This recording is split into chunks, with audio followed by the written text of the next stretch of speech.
तुम्हाला हार्दिक शुभेच्छा या निवडणुकीत धन्यवाद. विजयासाठी. धन्यवाद. तुमच्यासारखे सच्शील उमेदवार वसई विरार महानगरपालिकेत यायलाच हवेत ही जनमनाचा कानोसा मी तुम्हाला सांगतो. आतापर्यंत वसई विरार महानगरपालिका आणि भ्रष्टाचार एक समीकरण होतं. लोकांना अपेक्षा आहे परिवर्तनाची आणि त्या दृष्टीने अपेक्षेने लोक तुमच्याकडे पाहत आहेत, कारण तुम्ही बहुजन विकास आघाडीमध्ये असताना देखील तत्वासाठी लढलात, भ्रष्टाचाराविरोधात तुमची व्यक्तिगत लढाई लढलात.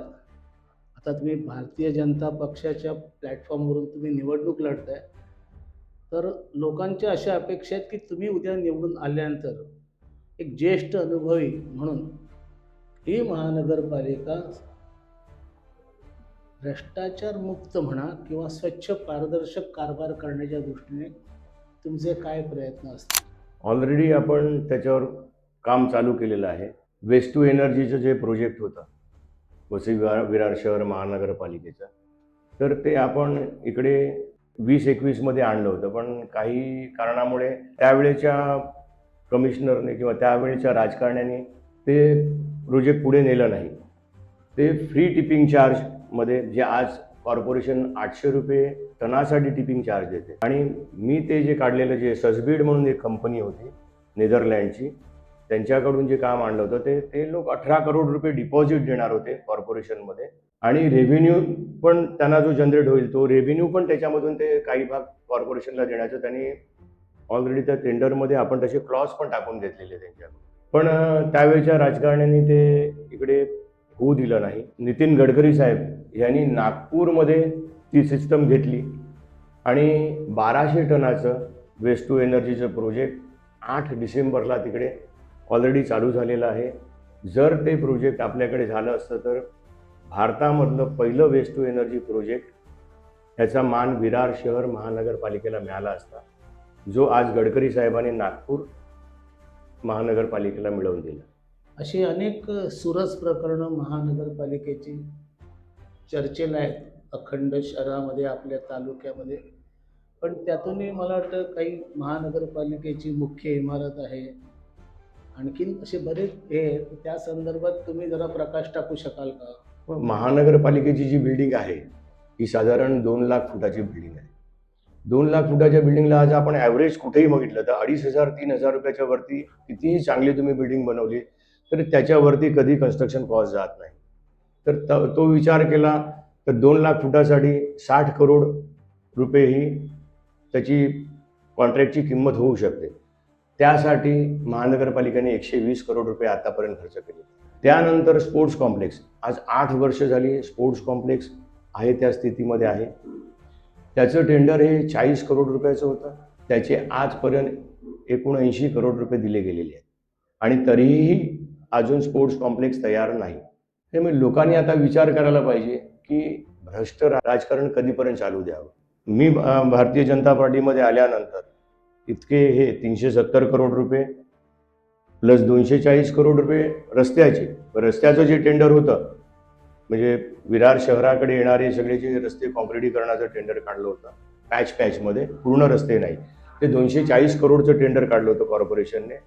तर ते टेंडरही आपण कॅन्सल करायला लावलं आहे आणि आता MMRDA पूर्ण हायवे टू शहराकडे येणारे सगळे रस्ते MMRDA स्वतः बनवते. त्याच्यामधले 2 रस्ते विरार फाटा ते Virar station, Nalasopara highway to Nalasopara station, याची अलाइनमेंट पण फिक्स करणं चालू झालेलं आहे. मला वाटतं की अजून 2 ते 2.5 महिन्यामध्ये हे पूर्ण रस्ते कॉन्क्रिटीकरणाचं काम चालू होईल. तर या प्रकारे आपण 370 करोड रुपये वाचवले, 240 करोड रुपये वाचवले. कॉर्पोरेशन बिल्डिंगचे ऑलरेडी पैसे देऊन झालेले आहेत.